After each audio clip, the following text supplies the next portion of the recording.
Hola, soy Cristina Mitre, periodista y autora del blog de Beauty Mail.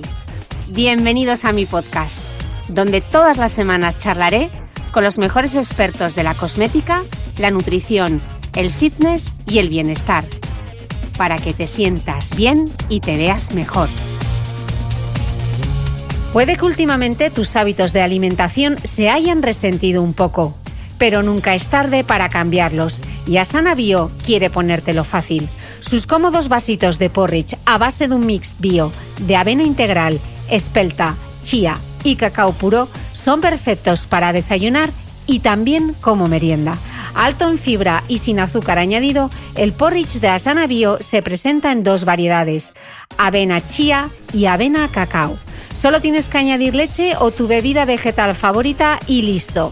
Si quieres probar alguno de los productos de Asana Bio, durante todo el mes de mayo habrá un 25% de descuento para los escuchantes del podcast de Cristina Mitre. Y además, los gastos de envío están incluidos.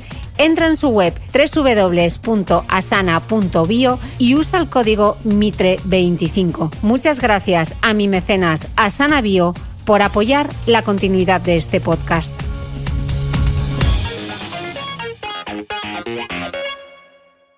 Bienvenidos todos a un nuevo episodio del podcast. Hoy tengo conmigo a la doctora Rosa Molina.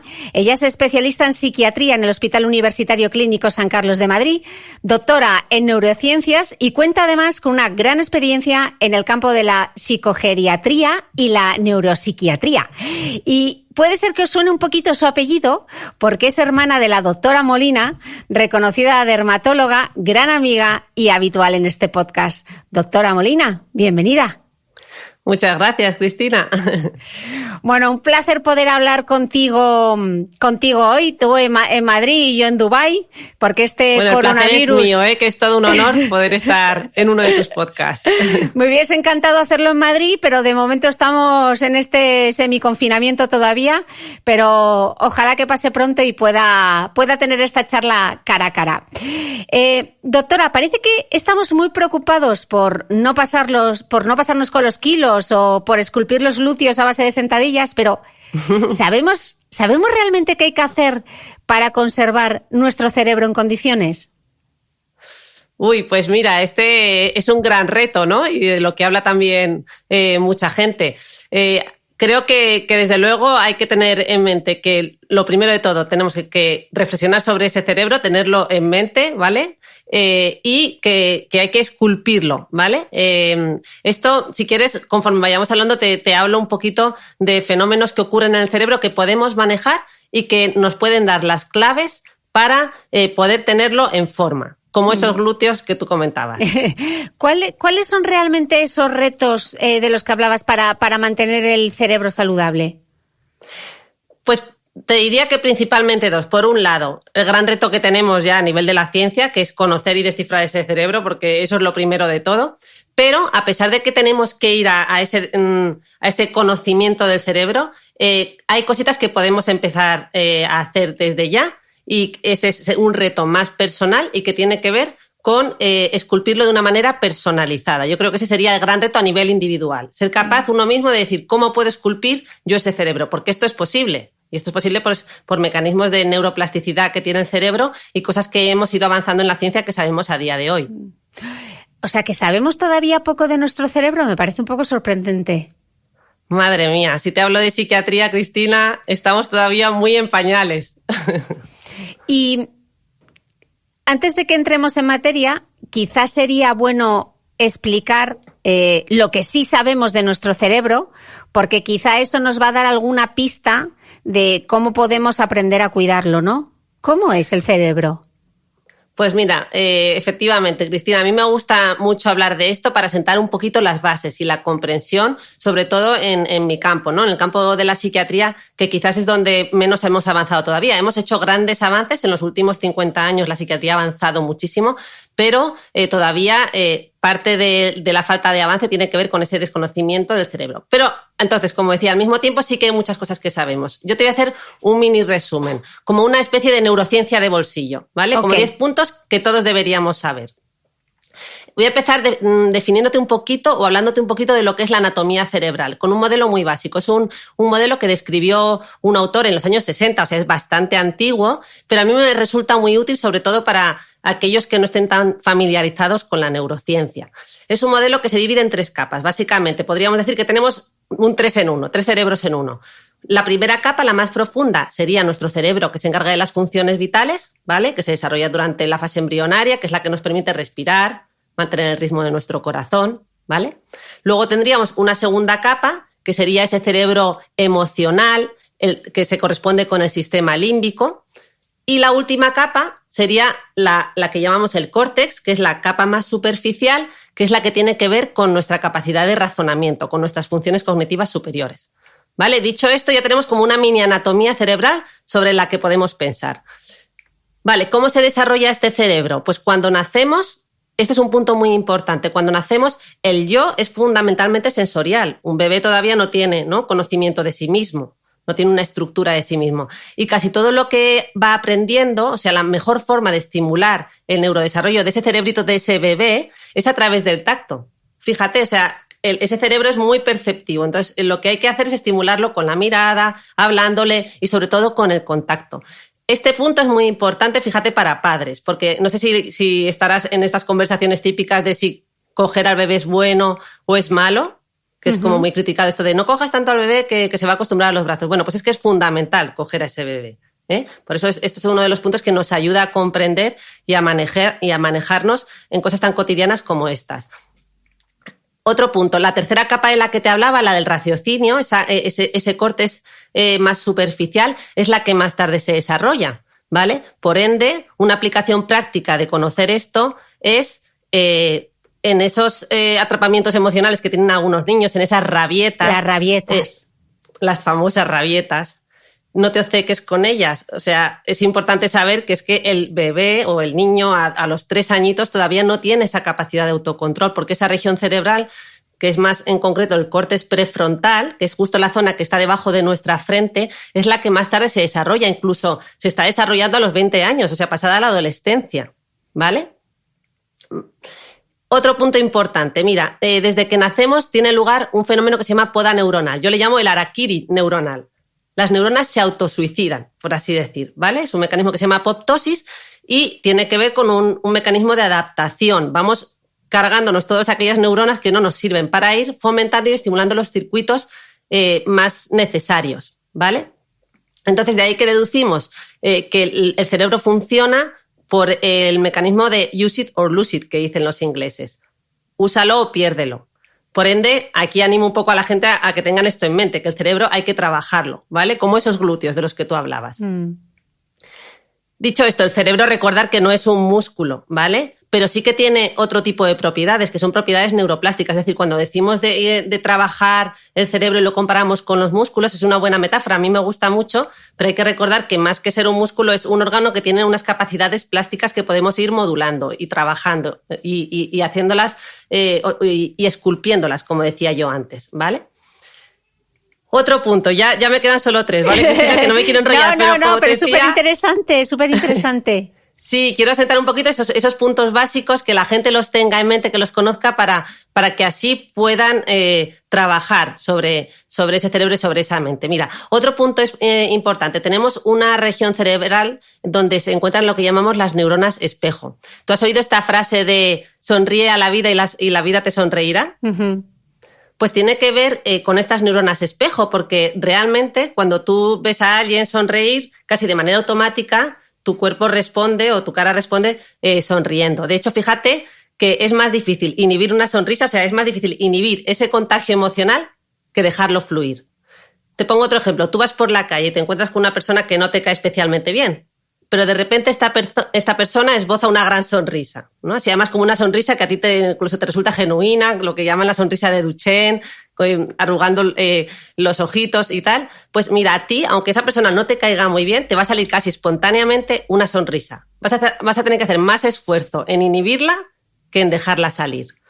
Por ende, la aplicación de conocer esto de las neuronas espejo es, en general, sonríe a la vida, porque es verdad que esas sonrisas te van a venir de vueltas, ¿vale? Uh-huh. Otra cosita del funcionamiento del cerebro. Mira, existe lo que le llamamos la lateralidad hemisférica. Tenemos dos hemisferios cerebrales, el izquierdo y el derecho. Y aunque funcionan conjuntamente, sí que se ha visto que tienen algunas funciones que son particulares de cada uno de estos hemisferios. Por ejemplo, en el hemisferio izquierdo tenemos fundamentalmente las funciones del lenguaje. De hecho, el hemisferio izquierdo se ha asociado con ese cerebro más analítico, más concreto, más matemático, como he dicho, el del lenguaje, el del raciocinio, mientras que el hemisferio derecho se ha relacionado más con la creatividad, con la flexibilidad, con la innovación, ¿vale? De hecho, el conocimiento, lo novedoso, suele entrar por el hemisferio derecho y se suele consolidar cuando ya es repetido a través del hemisferio izquierdo. Dicho esto, ¿qué aplicación práctica tiene esto de los hemisferios? Pues mira, tiene una aplicación práctica muy interesante y es que en la educación a día de hoy lo que más se trabaja es el hemisferio izquierdo. ¿Sabes por qué? Si lo pensamos un poco, nos insiste mucho en el lenguaje, en las matemáticas, ¿no? En física, en química. Son las típicas asignaturas que damos durante un montón de años y se olvidan un poquito de esa parte más creativa que hay que trabajar. Por ende, hay que tenerlo en mente. Los modelos educativos, por suerte, cada vez están cambiando y se están adaptando a este conocimiento. Claro, y luego nos pasa, Rosa, como hemos hablado en este podcast, que somos unos analfabetos emocionales porque no nos han enseñado a interpretar las emociones, ¿no? Sabemos de matemáticas, pero luego no sabemos gestionar la frustración o la ira, ¿no? Precisamente por esto. Totalmente. Así es, sí. Eso entraría dentro de este campo también, efectivamente, trabajar, conocer ese cerebro emocional y saber cómo manejarlo. Porque es que al final la herramienta más poderosa que tenemos, Cristina, es el conocimiento. Por eso a mí me parece fundamental, aunque la gente vea la neurociencia como un campo muy alejado de su día a día, pues es que lo que tenemos que hacer es traerlo cerquita y dar ese conocimiento porque eso nos va a ayudar un montón para esa alfabetización de la que tú hablabas. Nos quedaba un punto, ¿no? Nos queda un punto. Mira, hablando de las emociones, le llama el marcador somático. Ha hablado muchísimo de él Antonio Damasio. No sé si has oído a este autor. No, es un conocido neurólogo. Me lo voy a apuntar y estarán las notas del podcast. Que nadie se preocupe, que todas las notas del podcast están como siempre en el blog. Pues mira, además es un estupendo divulgador y es una de estas personas que acerca la neurociencia a la población general. Y él tiene una teoría que le ha llamado el marcador somático. Esto es muy fácil de entender. Te pongo el típico ejemplo. Tú tienes que tomar una decisión, ¿vale? Por ejemplo, con respecto a un trabajo. Te puedes guiar por los aspectos más racionales, es decir, por el análisis que tú haces del trabajo, de si te interesa, no te interesa, cómo es el jefe, cómo van a ser tus compañeros, es decir, limitarte a un análisis puramente objetivo o incorporar elementos emocionales. Pues bien, esa información emocional muchas veces nos viene dada por sensaciones corporales. Por ejemplo, un cosquilleo en el estómago, ¿no? Esa sensación de tener mariposas en el estómago, una punzada en el corazón o una piel que se eriza. Estos son lo que Antonio Damasio llama marcadores somáticos, que en el fondo vienen determinados desde el cerebro y que nos están dando pistas a la hora de tomar decisiones y que tienen que ver con ese componente emocional. Y bueno, yo creo que con esto te contaba así como 10 cositas que me resultaban a mí más importantes. Hay muchísimas, la neurociencia es imposible de sintetizar, pero bueno, por acercar. Esto último es como hacer de tripas corazón, ¿no?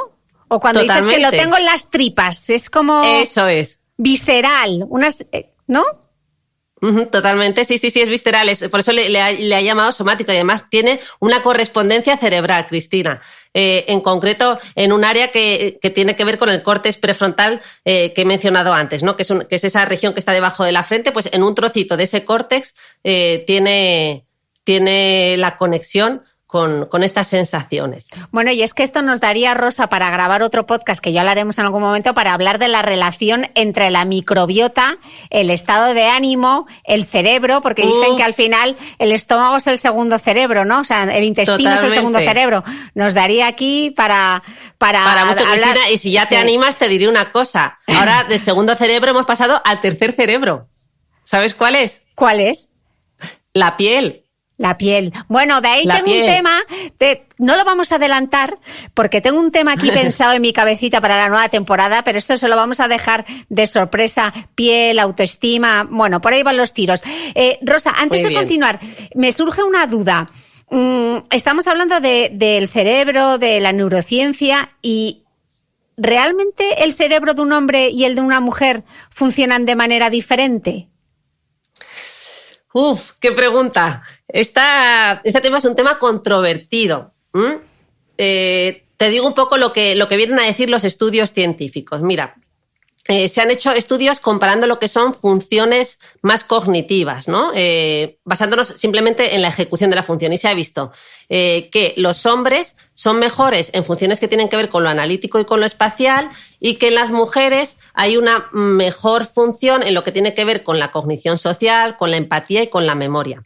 Ojo, que esto no quiere decir que las diferencias sean enormes, ni mucho menos. De hecho, lo que se ha encontrado suelen ser diferencias muy, muy, muy pequeñitas. Y por supuesto que hay muchísimos hombres que son muy buenos en esas funciones y muchísimas mujeres que son muy buenas en lo contrario. Es decir, dicho esto, los estudios apuntan a estas pequeñas diferencias, pero también tienen además sus limitaciones. Una autora que habla mucho de esto es Lou Bricentin, no sé si la conoces.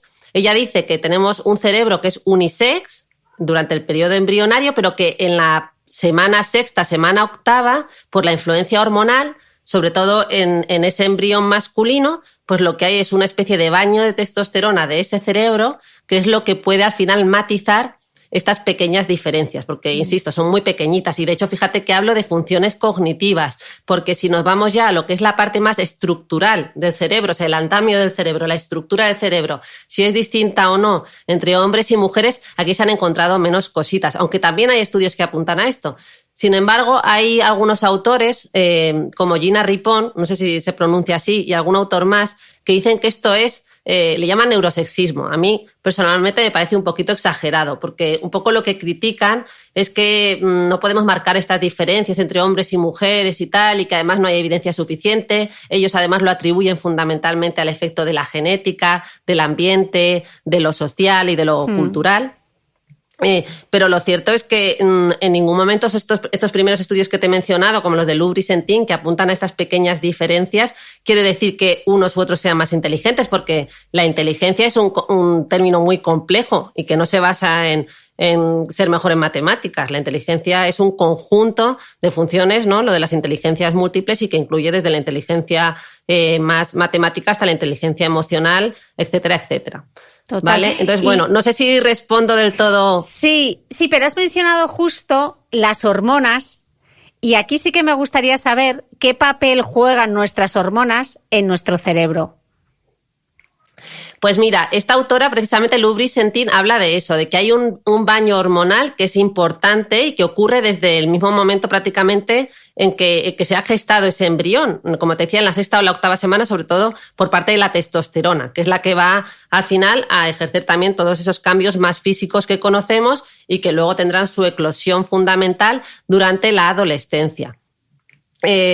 Dicho esto, también, quizás más que a nivel estructural y físico del propio cerebro, te diré que basándonos en la propia clínica de las patologías que vemos, ahí ya hay diferencias. En la infancia, por ejemplo, en el campo mío, en la psiquiatría, la mayor parte de los trastornos tipo pues el autismo, el trastorno por déficit de atención e hiperactividad y muchos otros que te podría decir, debutan más precozmente y más frecuentemente en niños que en niñas. Aunque luego ya conforme van creciendo en edad parece que hay se igualan. Pero si seguimos viendo otros trastornos, veremos que en función del género, los trastornos de ansiedad, los trastornos de depresión son más prevalentes en mujeres, mientras que otros trastornos como la esquizofrenia son más prevalentes en varones. O te voy a poner un ejemplo un poquito más concreto que yo creo que puede resultar más evidente. El famoso trastorno disfórico premenstrual que se ha incluido ahora en el DSM-5, que ha sido un poquito polémico, o mismamente la depresión posparto y la psicosis posparto. Son cuadros psiquiátricos que tienen en el que las hormonas sin duda juegan un papel importante, ¿no? Y estos cuadros pues no los vemos evidentemente en hombres. En fin, desde luego que las hormonas son el lubricante. Sí. ¿Por qué dices que ha sido controvertido en la dismorfia corporal? No, el trastorno, el disfórico, el del síndrome premenstrual, el famoso síndrome premenstrual, de la irritabilidad, la ansiedad, descrita en algunas mujeres, no en todas, obviamente, en algunas mujeres en los días previos a la menstruación, pues ha sido controvertido por el hecho de que se haya ya incluido como trastorno en las clasificaciones psiquiátricas. Las clasificaciones psiquiátricas las tenemos fundamentalmente descritas en 2 manuales. Uno de ellos es el DSM-5 que he mencionado, que se revisó recientemente en el año 2013, y se incluyó esto como trastorno. Muchas veces el incluirlo en las clasificaciones psiquiátricas también tiene una finalidad de protección, de que te lo cubra el seguro, de que si te tengo que medicar y atender, pues que eso esté reconocido.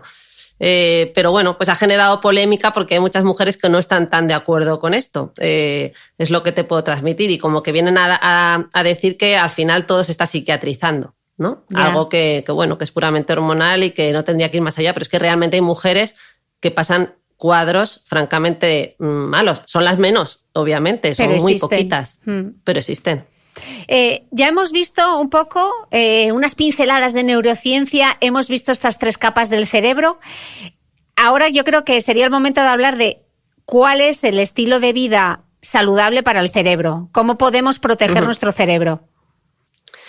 Pues mira, Cristina, te diré que aquí se repite un poco y me vas a decir que son obviedades, pero una de las mejores maneras de proteger nuestro cerebro son los hábitos de vida saludables. Y esto, fíjate que son los mismos que para el corazón. Es decir, hacer ejercicio físico es fundamental. Cuidar una dieta, llevar una dieta saludable en nuestra alimentación. Descansar, dormir. De hecho, fíjate que durante el sueño, sobre todo en las etapas más precoces, es durante la etapa en la que se cree que se consolida el aprendizaje en los niños. Por eso los niños también parece que duermen más. Entonces el sueño también es de vital importancia. Todavía no sabemos del todo y hay muchísimas dudas en torno al sueño, pero parece que uno de los papeles más importantes es eso, mantener nuestro cerebro en forma. Y luego, otro factor que la gente a veces se olvida de mencionar, Cristina, es las relaciones interpersonales. Somos seres sociales, necesitamos estar con gente y nuestro cerebro necesita continuamente ese estímulo para mantenerse sano, ¿vale? Luego bajaremos a hablar de ese tema cuando entremos cuáles son las consecuencias del confinamiento a nivel cerebral, porque me gustaría que lo comentásemos. Pero estabas hablando antes de la neuroplasticidad. Explícanos un poco este concepto. Pues mira, la neuroplasticidad básicamente, como el propio nombre indica, es la capacidad del cerebro para amoldarse al cambio, a las adversidades, a los cambios, vamos, básicamente. Es un concepto por el cual Eric Kandel recibió un premio Nobel y que se basa precisamente en los cambios que se producen en las sinapsis neuronales. Las sinapsis neuronales son las zonas en las que convergen las neuronas y por las cuales tienen la comunicación. Por ende, cuando queremos producir un cambio plástico en el cerebro, es decir, producir como un nuevo circuito, lo que está ocurriendo es que distintas neuronas se están conectando con otras, generando vías nuevas, por así decir. Te voy a poner otro ejemplo práctico de la clínica nuestra. Y por el cual además, en el cual se ha basado mucho la neuroplasticidad. Si tienes, por ejemplo, un ictus, un infarto cerebral en la región del lenguaje, que está en el hemisferio izquierdo, tú tienes una afasia, ¿no? Una afasia es una incapacidad para emitir lenguaje. Pues bien, fíjate si nuestro cerebro es plástico, que a día de hoy lo que se está haciendo es, la gente que ha tenido un infarto en esa región, se le termina de inhibir las poquitas neuronas vivas que le quedan en esa región con la estimulación magnética transcraneal, que es un tipo de terapia, bueno, más que terapia, de técnica física que tenemos para actuar sobre el cerebro. E inhibiendo esas poquitas neuronas que quedan vivas, lo que estamos haciendo es forzar a que se active la región contralateral, o sea, es decir, en nuestro otro hemisferio, donde normalmente no se está produciendo el lenguaje, para que ese hemisferio empiece a trabajar con su capacidad para el lenguaje y que por ende podamos recuperar el lenguaje. ¿Vale? Dicho esto, Cristina, hay 2 tipos fundamentalmente de neuroplasticidad. Está esta plasticidad positiva, por así decir, de la que te he hablado, y que podemos potenciar con actividades como el ejercicio físico, la nutrición, los hábitos de vida saludables de los que hablábamos, porque se ha visto que todos estos lo que hacen es producir factores de crecimiento cerebral. Y dirás, ¿qué es esto de factores de crecimiento? Pues mira, esto de los factores de crecimiento básicamente es como el alimento del cerebro. Y ese alimento es lo que permite que aumenten las conexiones neuronales, que se formen circuitos nuevos, nuevas vías. Es como nuevas autopistas en el cerebro por el que pasar, ¿vale? Pero también tenemos la plasticidad negativa. Un ejemplo típico de plasticidad negativa sería lo que ocurre en un estrés o en unos niveles de estrés mantenidos. ¿vale? Porque lo que ocurre es que aumentan los niveles de cortisol, que es la hormona del estrés, y esto puede terminar dañando los tejidos, puede terminar dañando esas sinapsis neuronales de las que hablábamos y justo producir lo contrario a lo que yo te estaba contando. Por ende, sí, perdona. Que por ende que lo que te quería decir es que fíjate que sabiendo esto, que tenemos una plasticidad positiva y sabiendo cómo podemos potenciarla y una negativa, pues se trataría de ir esculpiendo nuestro cerebro potenciando la positiva, ¿no? Con esos hábitos, famosos hábitos saludables. Claro, Rosa, pero hablamos mucho de los hábitos de vida saludables, ejercicio, la dieta, la nutrición, pero voy a pedirte que lo aterricemos un poquito, porque al final el escuchante lo que quiere saber, pero a mí que la doctora me diga qué es lo que tengo que hacer. Entonces, respecto al ejercicio, vale, pero ¿qué ejercicio? ¿A qué intensidad? ¿Cuánto tiempo? En este podcast ya hemos hablado de las investigaciones de la doctora Wendy Suzuki en un podcast que grabé con la psicóloga Patri Ramírez. Ella habla del ejercicio del Intensati, que no sé si lo has visto, que es este ejercicio aeróbico súper intenso, haciendo como afirmaciones de soy la mejor, puedo con todo. ¿Esto funciona? ¿Qué hay que hacer? Sale en bici, haz aeróbic, zumba. ¿Qué habéis visto que funcione? Pues me encanta que comentes esto, Cristina, porque mira, lo que estás diciendo, y eso se lo digo yo muchas veces a mis pacientes, es que definamos. Tú me dices, concrétale a la gente, ¿no? Efectivamente, defínelo y concreta qué es lo que voy a hacer, cómo lo voy a hacer, cuándo lo voy a hacer, con quién lo voy a hacer, durante cuánto tiempo lo voy a hacer. ¿Vale? Esa planificación es fundamental para el cerebro y para conseguir nuestros objetivos. Es lo mismo que Patricia Ramírez, a la que yo también escucho mucho, ella dice lo de escribir las notas, escribirte listados. Efectivamente, porque ese escribir tiene un papel fundamental y es que nuestro cerebro desconecta. Es decir, yo lo deposito en ese papel y ya me puedo olvidar, no tengo que estar rumiando y diciendo me tengo que acordar, porque si no estoy con el cerebro activo continuamente. Pues es el mismo efecto. En el momento que definimos ese proyecto, tiene un efecto mucho más efectivo y es más probable que lo consigamos. Por ende, ahora te contesto a ti a tu pregunta. ¿Cómo es ese ejercicio físico? ¿Cómo hay que hacerlo? Pues no hay una respuesta para todos por igual, pero te diría, entre ejercicio aeróbico y anaeróbico, la mayor parte de los estudios apuntan al aeróbico, aunque lo ideal es la combinación, sobre todo a partir de ciertas edades, de los 40 años, por ejemplo, que hay que empezar a trabajar también más la parte del esfuerzo anaeróbico para digamos, trabajar la fuerza. Pero adaptándolo a, pues eso, como decía, al final hay que individualizarlo y usar el sentido común, ¿no? Cuánto ejercicio hacer, pues va a depender también de mi forma física y de mi capacidad habitual, aunque también te diré una cosa, todos podemos llegar a ciertas capacidades si lo trabajamos, ¿vale? Pero lo que es clave de todo esto es el mantenimiento, es decir, lo que yo me proponga. Digo, venga, pues voy a trabajar 3 días a la semana en función de mi condición física. Puedo empezar, si nunca he hecho o he hecho muy poquito, puedo empezar con 10 minutos para ir generando ese hábito e ir aumentando. Por ejemplo, cada semana 5 minutos. Pero la clave está en la repetición, en mantenerlo. Esa quizás es lo que más, lo que sí que es común para todos, la constancia. La constancia. O sea, el ejercicio igual no es igual para todos, pero la constancia sí que es igual para todos.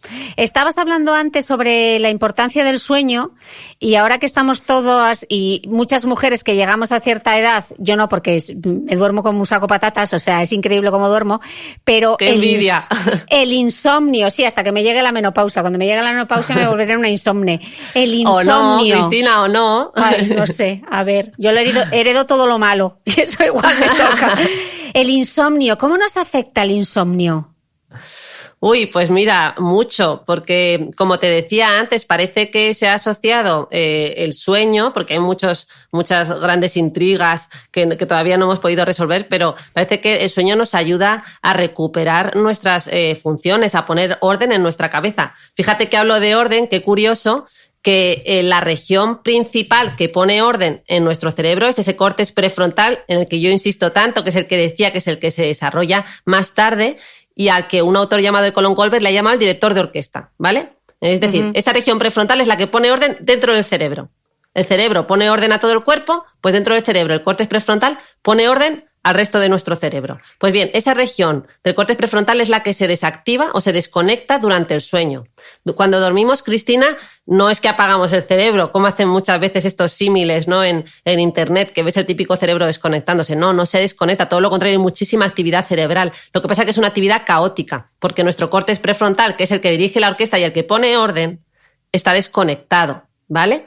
Entonces, ¿qué se ha visto? Que durante el sueño, precisamente es esa región la que más se restaura. De hecho, cuando no dormimos, lo que estamos es como atolondrados, ¿no? Nos cuesta organizar nuestras tareas, planificarnos, nos encontramos mal, como que no rendimos. Y eso tiene mucho que ver con esa región de cortes prefrontal que no se ha recuperado durante la noche. Entonces, bueno, que hay muchísimos cambios, pero quizás me quedo con así a nivel más neurocientífico, resaltarlo, ¿no? Porque es fundamental. Y el tener una mente ordenada, pues nos va a permitir llevar una vida ordenada y saludable.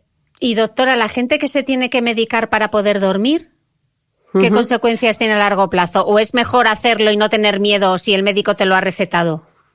Pues mira, claro, es que en psiquiatría todo tiene una continuidad. Es decir, si simplemente es que duermes mal puntualmente, yo creo que lo ideal es no tomar fármacos y seguir lo que se llaman pues los hábitos saludables de sueño, ¿no? Que la higiene del sueño. Pues, eso, de higiene de sueño, que yo creo que son más o menos conocidos, ¿no? Acostarte siempre a la misma hora, no tomar excitantes por la tarde-noche, no hacer deporte a última hora, etcétera, etcétera, ¿vale?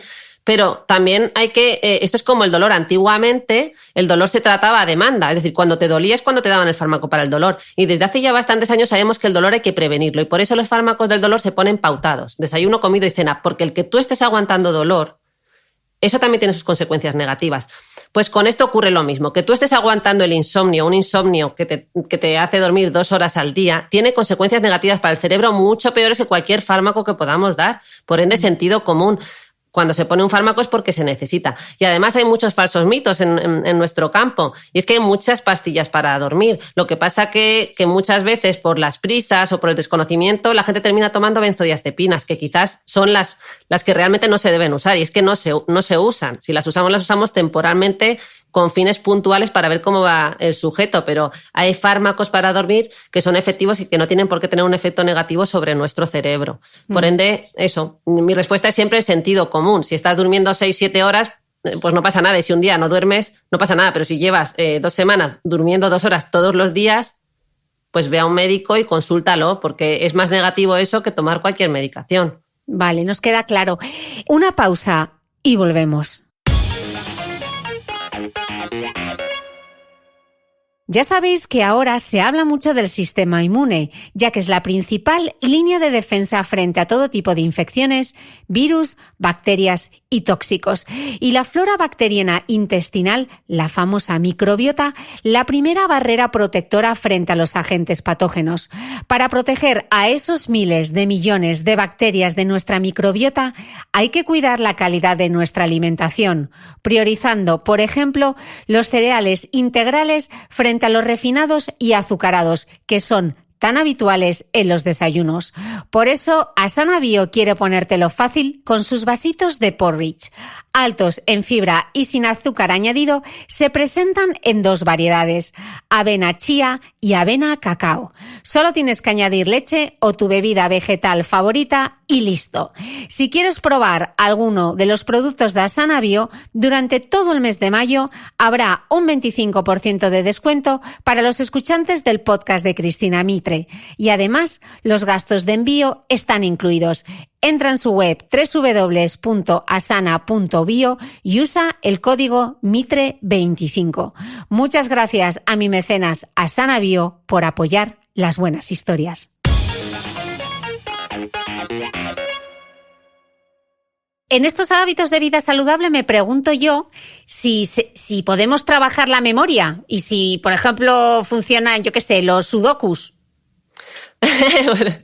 Pues mira, la memoria la podemos trabajar seguro, eso siempre, ¿vale? Y los sudokus, qué buena pregunta, me ha encantado. Pues sí, claro, y va muy bien, y muchos tipos de ejercicio para hacer, para estimular esa función. Pero mira, la clave está en que al final el cerebro se acomoda y cuando tú le das siempre lo mismo, pues al final ya no es un estímulo nuevo. El cerebro lo que necesita es cambio, necesita novedad. Entonces, te respondo, sudokus, sí, pero si no todos los días lo mismo, es decir, introduce cosas nuevas. Cuando ya llevas mucho tiempo haciendo sudokus, cambia de actividad y haz otra cosa, ¿vale? Porque si no se pasa a convertirse casi en una actividad pasiva. Nosotros usamos este símil en consulta. Cuando yo veo ahora muchos pacientes ancianos Y lo que les digo es leer. La gente dice, es que leer eso es fenomenal para el cerebro.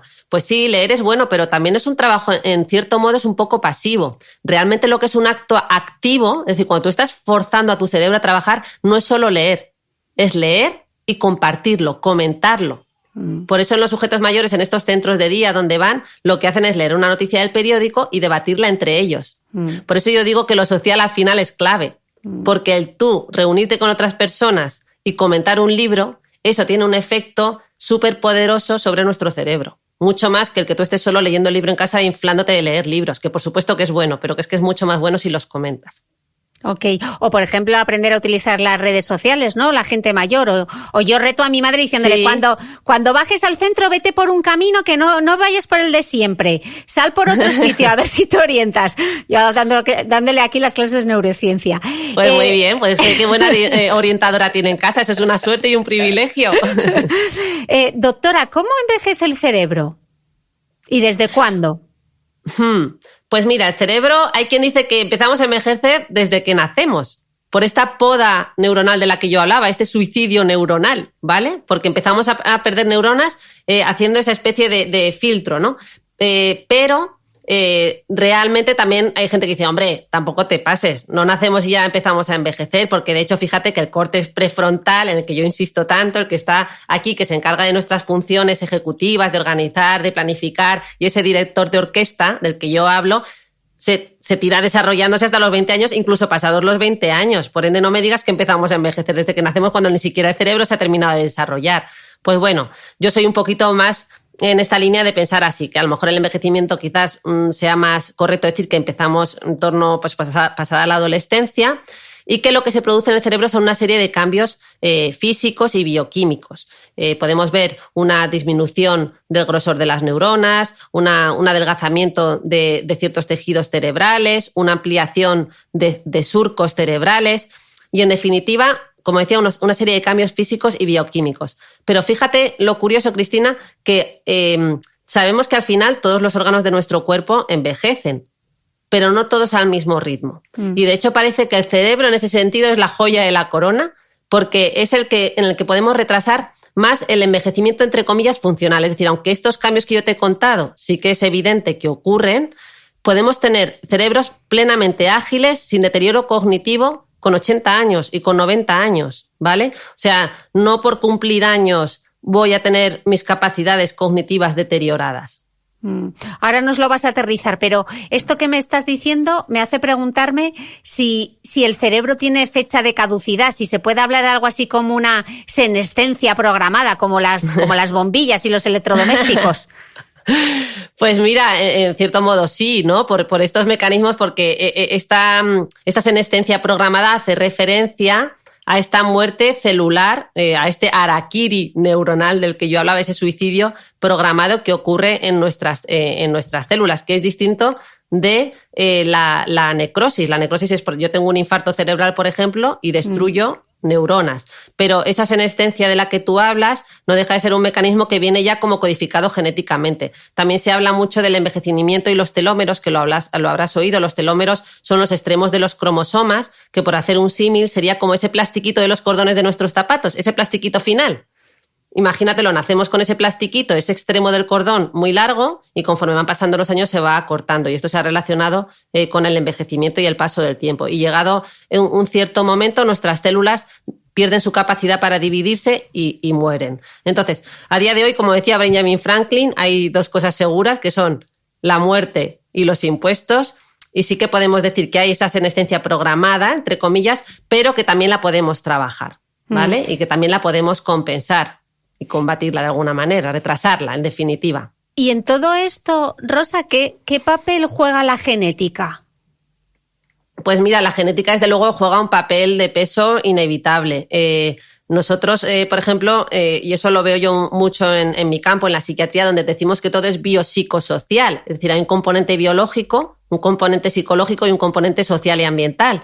Pues ese componente biológico más puramente tiene que ver con la genética. Y evidentemente esa programación celular, de muerte celular, pues no es exactamente igual para todos los individuos. Y eso está ahí. Ahora, ¿que ese papel genético lo podemos modular un poquito arriba o abajo? Sí, porque aunque yo tenga ese componente genético que suponga, imagínate, en torno, no sé, un 30%, luego hay una serie de circunstancias ambientales, culturales que yo sí que puedo trabajar y que van a jugar el resto del papel en que esa senescencia o ese fin llegue en un momento u otro.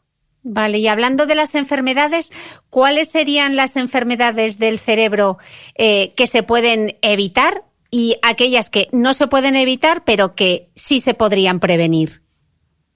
Pues mira, claro, como yo me dedico al campo de la psiquiatría, te lo voy a dividir como en 2 bloques, porque por un lado, como psiquiatra general, lo que veo fundamentalmente son trastornos, ¿no? Trastornos depresivos, trastornos de ansiedad, trastornos obsesivo-compulsivos. Y si hablamos de esto, hay una parte importante que sí que podemos prevenir. ¿Por qué? Pues por esto mismo que te decía, al final la mayor parte de nuestros trastornos son biopsicosociales. Tienen 3 patitas todos. Ninguno podemos decir que es 100% genético y ya está. Es decir, que yo desarrollo una esquizofrenia porque me viene dado en mi código genético, ni mucho menos. Yo desarrollo una esquizofrenia porque a lo mejor en mi código genético tengo una vulnerabilidad que me expone a poder desarrollarla de un 20, un 30% y luego otra serie de factores que van a hacer que llegue a desarrollarlo. Lo que pasa es que en psiquiatría hay trastornos como que tienen más marcado ese componente biológico, por ejemplo, como es el trastorno bipolar, donde el componente biológico juega un papel muy importante, y otros trastornos, como son los trastornos de la personalidad, donde ese componente biológico juega un papel un poquito menor. Pero vamos, en definitiva, en todos parece que hay ese componente biológico. Entonces, volviendo a tu pregunta, los trastornos, en concreto en los trastornos psiquiátricos, sí que podemos prevenir una parte importante que tendría que ver con ese componente pues, más psicológico y social, y por ende lo podemos prevenir, pues como tú decías, con la alfabetización emocional, aprendiendo, con la psicoeducación, con los hábitos de vida saludables. O sea, hay muchísimas cosas que podemos hacer para disminuir esos factores psicológicos y sociales. Y luego, si ya nos vamos a la parte más de las enfermedades neurodegenerativas, que aquí yo ya estoy hablando más de enfermedades tipo Alzheimer, que se corresponden más con el modelo biomédico, por eso ayer la llamamos más enfermedad y no le llamamos tanto trastorno, ¿vale? Pues aquí te diría un poco lo mismo. Lo que pasa es que aquí el papel biológico quizás tenga un peso mayor, ¿vale? No obstante, aunque este papel biológico sea mayor, sí que podemos igualmente influir sobre el ambiente, como hablábamos antes, sobre la cultura, etc. No sé si has oído el concepto de reserva cognitiva. Me suena haberlo leído, pero si nos lo explicas mejor. Vale, pues mira, yo creo que viene a cuento al hablar de demencias y que es importante porque la reserva cognitiva, y que también tiene relación con eso del envejecimiento que hemos hablado antes, tiene que ver, por así decir, con la capacidad de nuestro cerebro de suplir el daño. Mira, a igualdad de cerebros, imagínate 2 cerebros igualmente dañados y envejecidos. 2 personas de 70 años, las 2 tienen como muchos microinfartitos, ¿no? Pequeñas lesioncitas de los capilares del cerebro que se han ido rompiendo, en fin, una serie de cambios en el cerebro por igual. Pues uno puede tener unas funciones cognitivas muy deterioradas y otro no, ¿vale? Eso de lo que nos habla es a igualdad de daño, hay gente que tiene mejor reserva cognitiva, ¿vale? Es como si fueran tus ahorros. Y esa reserva cognitiva la trabajo a través de estos hábitos que hemos estado hablando todo el tiempo, a través de enriquecerme con la cultura, de entrenar mi cerebro, en fin, de invertir en tu cerebro y de invertir en tu mente. ¿Vale? Ay, que me encanta sinceramente yo creo que es una de las mejores inversiones. Totalmente, me encanta este concepto. Realmente, estábamos hablando de la edad, realmente, ¿qué capacidades cognitivas vamos perdiendo a medida que vamos cumpliendo años? ¿O no hay pérdida cognitiva? Pues mira, a mí este campo me encanta, porque efectivamente el cerebro, como bien hemos dicho, envejece y es innegable que hay una serie de cambios físicos y químicos, pero casualmente las funciones cognitivas hay quienes defienden a día de hoy, muchos científicos, que pueden mantenerse prácticamente intactas, la mayoría. Explícanos lo de las funciones cognitivas, que yo lo estoy dando por hecho y igual dicen, ¿pero qué son las funciones cognitivas? Que no sé lo que es. Es verdad, mira, un punto importante, gracias, que a veces a nosotros también se nos olvida, ya estamos tan acostumbrados a ciertos términos. Mira, funciones cognitivas nos referimos como a las funciones superiores, ¿vale? Fundamentalmente lenguaje, atención, memoria, concentración, capacidad de abstracción, ¿vale? Esas serían nuestras funciones superiores. Incluyo que a todos se nos olvida la cognición social. Esta se ha incluido recientemente, fíjate, en las guías de demencia, que antiguamente no se metía este término, pero es que es muy importante. La cognición social es tiene que ver esto de la teoría de la mente, de la capacidad de empatía. Y es una función que se deteriora. Y antes era como, no, pues lo que te digo, lo emocional se dejaba de lado. Es como que nos hemos centrado demasiado en la capacidad matemática, en el lenguaje, en la atención, concentración. Pero oye, que es que la parte emocional, esa capacidad de empatizar con el otro, es una facultad igualmente de una capacidad superior del ser humano y que se deteriora en ciertas patologías, ¿vale? Entonces, dicho esto, vuelvo a la pregunta inicial. ¿Qué funciones cognitivas se deterioran con la edad? Pues si tú tienes un cerebro, los intentas mantener a tono, podríamos decir que prácticamente ninguna. Pero quizás con un cierto matiz.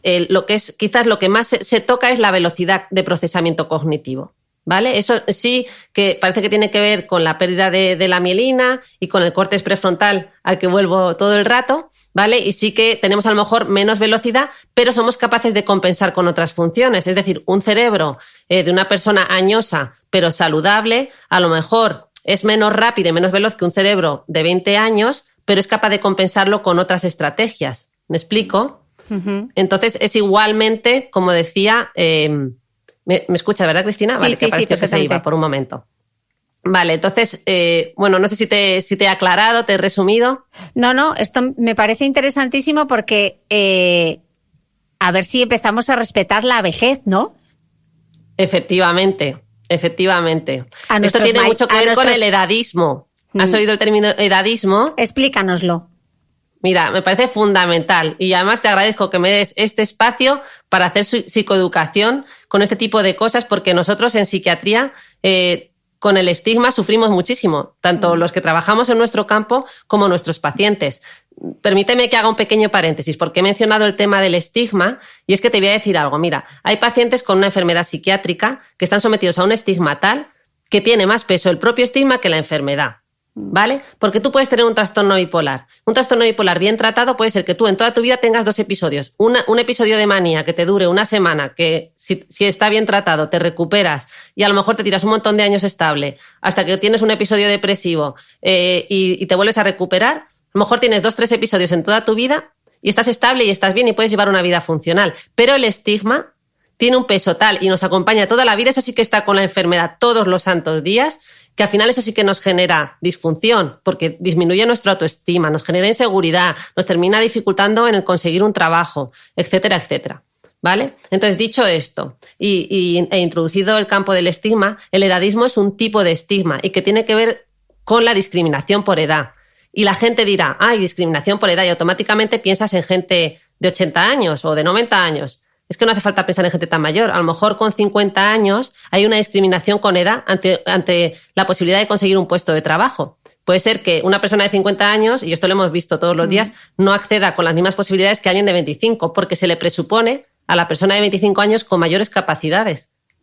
Y esto no es correcto, ¿no? Te voy a contar otro ejemplo. Se llama en inglés elder talk, que es como el habla envejecida, el habla infantil a las personas mayores.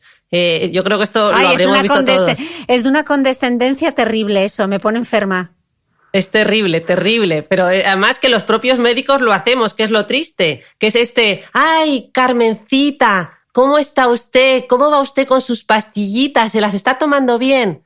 Y resulta que Carmencita es una mujer de 68 años, en plenas facultades, catedrática, profesora emérita, que está dando charlas a nivel internacional y tú le estás llamando Carmencita y estás como de alguna manera asumiendo que esa Carmencita no tiene sus capacidades plenas. Ese es un ejemplo claro de edadismo que los propios profesionales sin querer utilizamos. Y qué importante es, doctora, visibilizar la importancia de la salud mental, ¿no? Porque todavía cuánto nos cuesta...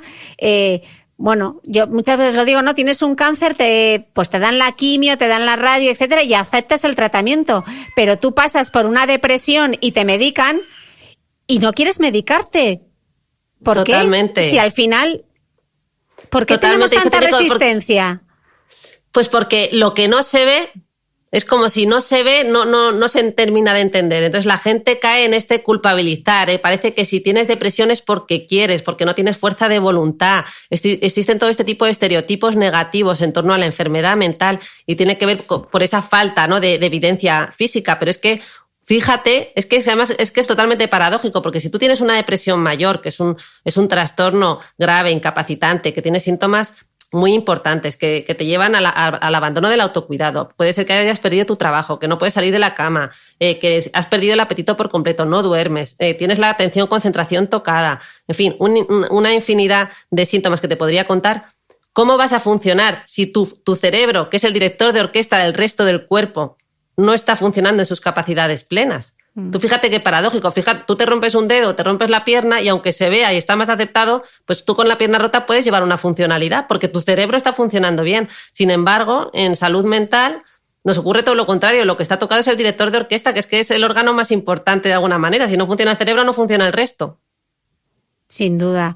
Estábamos hablando antes de la prevención, de la salud cerebral y me pregunto qué espacio ocupan los suplementos nutricionales, que hay muchos, ¿funcionan para la memoria, todas estas cosas que nos venden? Pues mira, efectivamente hay muchísima investigación. Parece que cada vez más hay datos de evidencia científica que apoyan el uso de algunos suplementos tipo los omega 3, que de hecho los usamos en casos de deterioro cognitivo leve moderado, o sea, en demencias leve moderadas parece que sí que hay evidencia. Sin embargo, en casos ya más graves y avanzados directamente ni los pautamos porque no tenemos este respaldo, esta demostración de que sean efectivos. Perdón. Luego también, aparte de los omegas, otro que se está estudiando mucho es la melatonina, que la melatonina, no sé, se está estudiando en todos los campos. Hablando con mi hermana, que es dermatóloga, también está ahora como el rejuvenecedor facial por excelencia. Pues bien, hay también estudios que se están utilizando en demencia, pero a dosis altas. O sea, lo que te puedo transmitir es que las principales limitaciones de estos suplementos nutricionales, tanto de los omegas como de la melatonina y tantos otros, las limitaciones tienen que ver con el mantenimiento de sus funciones en el largo plazo y el uso de la cantidad necesaria, porque en el caso de la melatonina, vuelvo a la melatonina, se necesitan dosis altísimas. Fíjate que la melatonina para el jet lag, tú que viajas muchísimo, no sé si estás familiarizada con la melatonina. La tomé durante una temporada, pero luego dejé de tomarla. Estas cosas que te suplementas, luego lo dejas, luego vuelves. Sí, bueno, y tú que viajas tantísimo, yo creo que es que ya el jet lag lo debes tener suprimido, madre mía, Cristina. No, lo sigo teniendo y lo sufro, ¿eh? Sí. Pero bueno, te acostumbras. Pues fíjate que las dosis de melatonina que se usan para eso son de 1,98 microgramos. Pues bien, los estudios para la prevención del deterioro cognitivo rondan en torno a los 100 microgramos. O sea que es una cantidad enorme que necesitaríamos y que se está estudiando para la prevención del Alzheimer. Pero bueno, está ahí. Yo creo que sí que tienen su utilidad. Hay unos que parecen que han mostrado más utilidad que otros, pero todavía estamos en un campo muy incipiente. Te quería hacer una pregunta, Rosa, porque en el tema de las demencias y la pérdida de memoria, estábamos hablando también de la ansiedad y la depresión, y me pregunto si puede haber cierta relación entre la ansiedad, la depresión y la pérdida de memoria, porque es algo que les pasa a muchísimas mujeres a partir de determinada edad. Totalmente, y te agradezco que me hagas esta pregunta porque además es un motivo de consulta frecuente. Eso, el venir a partir de a lo mejor de los 50 años, incluso hay gente que más temerosa que viene antes, refiriendo esta dificultad, ¿no?, de memoria. Y además, en el momento que ven que tienen algún antecedente familiar de demencia, como sí que es verdad que hay estudios que indican, evidentemente, que tener antecedentes pues te puede influir en que tú también lo desarrolles, pues aumenta mucho los temores.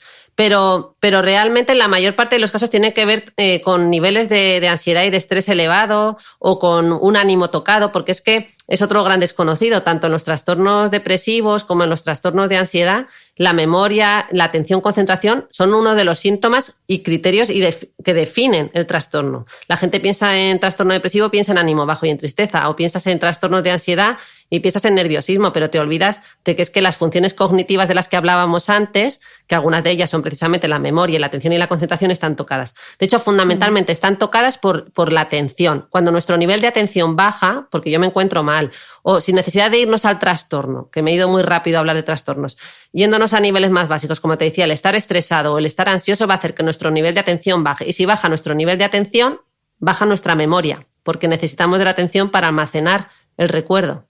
¿Vale? Es súper interesante esto. Otra pregunta respecto a la demencia. Cuando hablamos de demencia, inmediatamente lo primero que pensamos, pérdida de memoria, estoy demente, pero sí. ¿hay otros síntomas que nos pueden dar pistas y se nos olvidan? Totalmente. De hecho, mira, esto es otro de los grandes desconocidos y son los síntomas conductuales, que de hecho muchas veces preceden a la aparición de los síntomas más, como los que tú has mencionado, tipo la memoria. Iba a decir cognitivos, pero no digo cognitivos porque es que en realidad la conducta y lo emocional, como decía antes, forma parte de nuestros síntomas, de nuestras funciones cognitivas. Entonces, efectivamente, mira, síntomas como la impulsividad, la desinhibición, la agresividad, son síntomas conductuales que empiezan a aparecer en personas que a lo mejor antes no lo tenían. Imagínate, alguien con 60 años que empieza a tener estos síntomas y vienen a psiquiatría y en ningún momento piensan en demencia porque dicen esto es que se le ha ido la cabeza y seguro que tiene un trastorno psiquiátrico. Pues mira, otra característica de nuestros pacientes con 60 años, si nunca jamás has tenido nada previamente, es raro que sea un trastorno psiquiátrico. Nuestra población es muy joven, porque la mayor parte de nuestros trastornos debutan entre los 15 y los 25 años, 15 y 35 años, ¿vale? Y también es verdad que hay casos de debut tardío, pero no es lo más habitual. De hecho, yo si veo una persona de 60 años que ha tenido una vida totalmente, aparentemente normalizada y funcional y no ha tenido nada psiquiátrico previo, que me dice que empieza con estos cambios de conducta, automáticamente pienso en la posibilidad de una enfermedad neurodegenerativa, tipo Parkinson, tipo demencia Alzheimer, etcétera. ¿Vale? Entonces, esas alteraciones de conducta. Y luego otro más te voy a contar que la gente desconoce, que son los síntomas psicóticos, ¿vale? La gente asocia psicótico a esquizofrenia y además le tiene un temor horroroso. O sea, ve la palabra psicótico y se aterroriza. Psicosis significa básicamente y en resumen, pérdida de contacto con la realidad.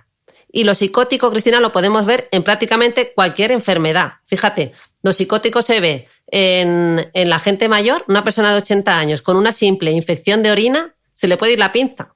Entre comillas, se le puede ir la pinza es pierdo el contacto con la realidad y me pongo psicótico, me pongo a delirar, a pensar que me quieren matar, que están entrando en mi casa, que mi familia no me quiere y que me da pastillas para hacerme daño. Este tipo de síntomas que son tan frecuentes se dan mucho en pacientes con demencia, con enfermedades degenerativas y otro tipo de enfermedades no necesariamente psiquiátricas. Estoy pensando, Rosa, toda esta gente que nos esté escuchando que acaba de recibir algún familiar, un diagnóstico de demencia, ¿cómo pueden apoyar a esos enfermos? Pues mira, hay muchas maneras. Bueno, por supuesto, dirigiéndose a un profesional e informándose, asesorándose, que eso es fundamental. Por suerte, aparte de los profesionales, contamos a día de hoy con muchísimas asociaciones que también pueden proporcionar muchísima información. Igual que hablábamos de hábitos de vida saludable, en sujetos con demencia hay una serie de hábitos que tenemos que repetir y mantener porque eso les ayuda mucho a centrarse en los sujetos con demencia, ¿vale? Mantener horarios, tener las persianas subidas cuando es de día, por así decir, un ejemplo tonto, y bajarlas cuando es de noche para facilitarle al cerebro la comprensión y mantenerse ubicado, porque muchas veces lo que ocurre es que se desorientan en tiempo y espacio, ¿vale? Y luego, el sentido común, acompañar a ese paciente, hacer una escucha activa, estar ahí apoyándolo, conocer los síntomas que comentaba antes, que puede haber situaciones de agresividad, de pérdida de contacto con la realidad. Al final, el conocimiento quizás es el mejor consejo que te puedo dar, porque síntomas tan tontos como una desorientación lo que nos pueden estar indicando es que hay algo subyacente, algo por ahí abajo que no está funcionando bien y a lo mejor no solo tiene que ver con la demencia, puede ser con que esté teniendo una infección de orina, como decía antes. Entonces, bueno, básicamente estos serían los consejos que podría dar. Ok. Estábamos con el coronavirus un poco planeando y para cerrar me gustaría que viésemos un poco cómo nos ha afectado a todos este confinamiento en términos de nuestra salud mental. ¿Cuáles van a ser las consecuencias de esta pandemia quizás un poco a corto y a largo plazo? Vale, pues mira, aquí tendríamos que distinguir un poco de gente que ha vivido la pandemia simplemente reduciéndolo al confinamiento y que no ha tenido situaciones traumáticas o que no tenía una vulnerabilidad previa de tener trastornos graves o situaciones familiares muy conflictivas. Si nos remitimos a la población, al gran porcentaje de población que no tiene situaciones importantes, pues yo creo que lo que más hemos visto en el corto plazo han sido síntomas de ansiedad y depresión sin que sean trastorno, ojo. Es decir, pues es gente que ha estado más estresada, con un poquito más de ansiedad, con un ánimo pues un poquito más tocado, con dificultades en el sueño, ¿vale? quizás esto es lo que más hemos podido ver en el corto plazo. Y luego, en el largo plazo, ¿qué podemos ver? Pues posiblemente ahí ya empiecen a emerger cosas como los duelos complicados o los duelos que se han tenido que poner en cuarentena, que no se han podido hacer, como tú bien sabes, porque no se han podido despedir del difunto, porque no han podido estar ahí, porque no han podido hacer ese acto social tan necesario, porque, repito, somos seres sociales y necesitamos de estos rituales que nos ayudan a despedirnos de nuestro ser querido. Esos duelos se han puesto en cuarentena y se han aplazado y lo van a tener que hacer a posteriori. Y eso nos lo vamos a encontrar en algunos que no puedan terminar de hacerlo bien, ¿vale? Pérdidas de empleo y de estatus que también nos llevan a otros tipos de duelo y quizás estrés postraumático, sobre todo en sanitarios. No digo que va a ser un porcentaje elevado, hablo siempre de porcentajes pequeñitos, pero que nos lo podemos encontrar porque se han vivido situaciones difíciles, aunque no siempre lo veamos en la tele. Y luego también en largo plazo yo creo que se puede poner la semilla para el desarrollo de algunos trastornos obsesivos que a día de hoy pues son adaptativos, ¿no? O sea, los síntomas obsesivos que podemos presentar un poquito todos, que tienen que ver con nuestros rituales de limpieza, pero que sí que pudiera ser la semilla en algunos casos, muy poquitos, para el desarrollo en un futuro a lo mejor de algún trastorno. Pero en general, Cristina, la verdad es que yo soy bastante optimista y pienso que a excepción de aquellos que hayan tenido situaciones realmente difíciles, creo que la recuperación va a ser buena. Estamos preparados para ser resilientes. Y Rosa, ¿cómo sé yo si lo que estoy es de bajón o empezando a tener una depresión? ¿Cómo lo diferencio? Pues mira, como decía antes, al final hay un continuo siempre entre el trastorno y la normalidad. Entonces, una cosa es estar triste, estar, como tú bien dices, de bajón, y otra cosa es estar deprimido. Y la diferencia fundamental, o sea, hay muchísimas, pero cuando hablamos de depresión hablamos de varios síntomas, mantenidos en el tiempo, repetidos. O sea, yo siempre digo lo de intensidad, frecuencia, ¿vale? Intensidad y frecuencia fundamentalmente, porque esos síntomas, si son muy intensos y se mantienen en el tiempo, es cuando ya nos producen disfunción y nos afectan en nuestro día a día. Mientras que si yo estoy triste, puedo estar triste hoy y mañana encontrarme mejor, ¿vale? O puedo estar 2 días triste, pero no por ello tengo una depresión. Entonces, quizás las que más información nos dan son ese mantenimiento en el tiempo y esa disfunción para mantener nuestras actividades diarias. ¿Y el estrés y la ansiedad cómo se diferencian? Sí, pues estos son términos también que se confunden, porque mira, el estrés, te lo pongo en ejemplos, que se entiende mejor. Tú puedes estar estresado porque estés haciendo una mudanza, ¿vale? Y estás sometido a esos niveles elevados de estrés y te puede estar afectando, pero una vez que ha acabado la mudanza, lo normal es que te recuperes, ¿vale? Y los niveles de estrés pues no necesitan de tratamiento. Mientras que la ansiedad sería los síntomas más ante algo más desconocido, ¿vale? No hay esta asociación tan directa entre una mudanza y el estrés y en la ansiedad. No sabemos muy bien qué es lo que nos está pasando y además se manifiesta tanto a nivel físico como mental, ¿vale? Y generalmente llevados a un nivel elevado, la ansiedad pues habría que tratarla, ¿vale? Aunque la ansiedad tiene también un rol adaptativo, ¿vale? En determinados niveles sí que nos puede llevar al trastorno y a requerir un tratamiento. Porque realmente nosotros sí que estamos preparados para afrontar el estrés y el estrés en cierto grado es bueno. El problema es cuando está mantenido en el tiempo, ¿no? Eso es, desbocado, cuando es muy intenso y mantenido, que ahí es cuando empiezan a producirse los cambios físicos corporales, empieza a aumentar esta hormona de la que hablábamos antes, el cortisol, y al final esto nos afecta incluso en el plano más físico puro y duro en nuestro cerebro y por ende en el poder manejarnos. Rosa, y de otra cosa que no hemos hablado es de la paciencia. Yo lo hablé en un podcast, me acordaba de mi profesora de latín, Conchita, cuando nos hacía recitar las catilinarias con el Patientia Nostra. ¿Crees que ha sido una de las facultades que más hemos desarrollado en este confinamiento?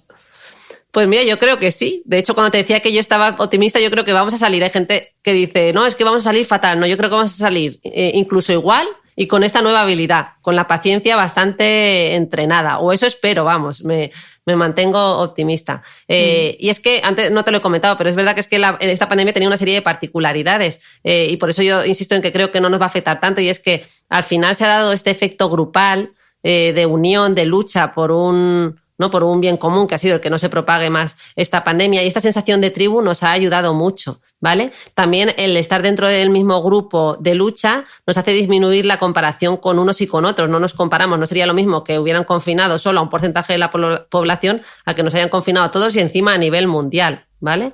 Y la otra particularidad es que al final hemos tenido tiempo para reflexionar, para entrar en contacto con nosotros mismos. Y como te decía, al final esto nos puede ayudar a desarrollar facultades que teníamos un poquito aplazadas, la paciencia, que vivimos en una sociedad muy, muy, muy rápida, excesivamente rápida. Sí, todo ya y rápido. Totalmente.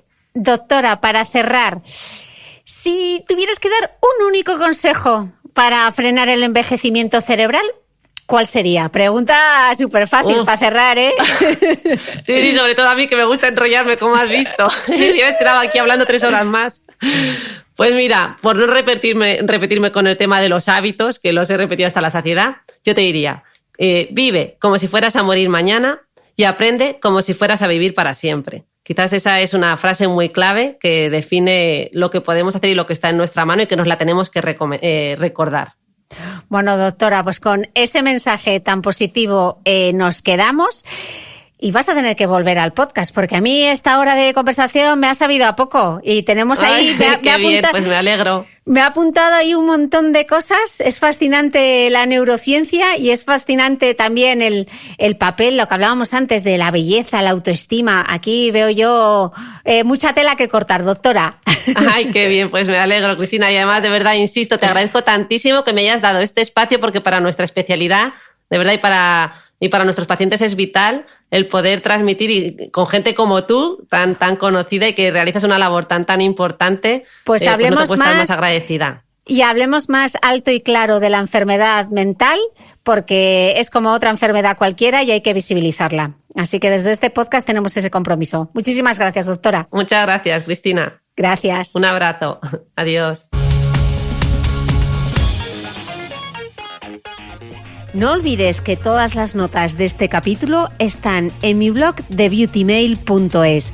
Además, si no quieres perderte ningún capítulo del podcast de Cristina Mitre, suscríbete a thebeautymail.es y a cualquiera de las aplicaciones en las que puedes escuchar mi podcast, como Spreaker, Apple Podcast, Spotify, iVoox y YouTube. Solo tienes que buscar el podcast de Cristina Mitre y darle a suscribir. Y un último favor, si entras en iTunes y me dejas un comentario y además me regalas unas estrellas, ayudas a que este podcast tenga cada vez más visibilidad y pueda seguir creciendo. Te espero el próximo domingo con una nueva entrega del podcast de Cristina Mitre.